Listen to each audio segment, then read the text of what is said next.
Scott Brady with Overland Journal and Expedition Portal, and I am here in southern Africa with the 2020 Suzuki Jimny.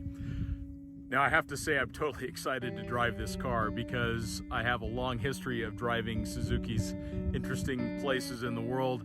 In 2010 I drove a 2001 model Jimny all the way from Barcelona, Spain to Ulaanbaatar, Mongolia, through Eastern Europe, through the Middle East, through Central Asia, including Turkmenistan, Uzbekistan, Tajikistan, Kyrgyzstan, Kazakhstan, and Russia. And that vehicle was flawless. It was totally reliable, and it reminded me of what is possible with something inexpensive and simple that flies under the radar pretty much no matter where you're driving in the world.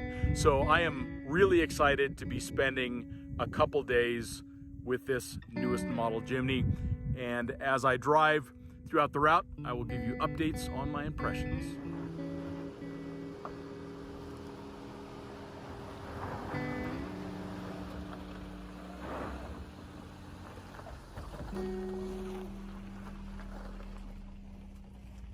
This is my first opportunity to get the Jimny into low range.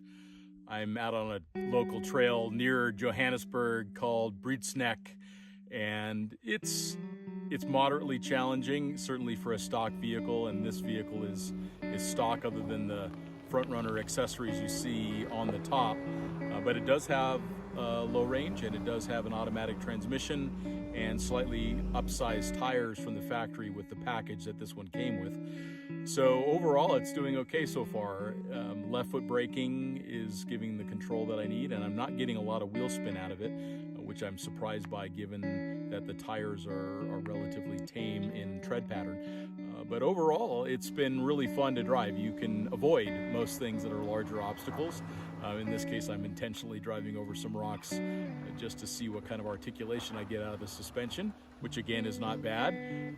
Overall, this vehicle brings a lot of smiles in the technical terrain.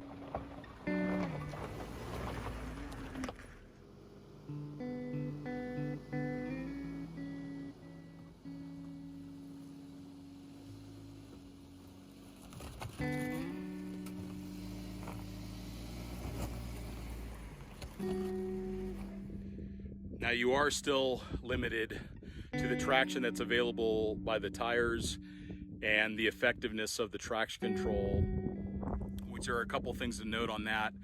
It does not do well with left foot braking intervention, so it does, for the most part, cancel the traction control and the effectiveness of the traction control. And the traction control does require a lot more wheel spin than most modern four-wheel drive. So that is definitely something to be mindful of.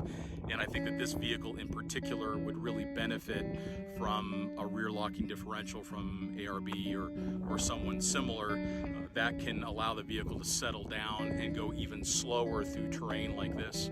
But it did it. It made it to the top of this track, and it was certainly a little bit challenging and fun to do all alone. Not that I recommend doing this kind of track in a foreign country all alone, but an amazing fun day in a vehicle I wanted to drive since its announcement.